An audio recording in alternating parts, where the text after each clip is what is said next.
ముళ్ళ బంధము జరిగెను శుభలగ్నము సీతారాముడు ఒకటయ్యను ఈ దినము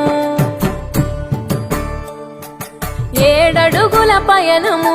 ఒకరికొకరు సొంతము కలిసి మెలిసి సాగను ఈ జీవితము శతమానం భవతి అని వధువరులను దీవించి శ్రీరస్తు శుభమస్తని అతిథులు ఆశీర్వదించి పంచాభూతాల నడుమ 2 మనసులేకమయ్యే కళ్యాణం కమనీయమాయను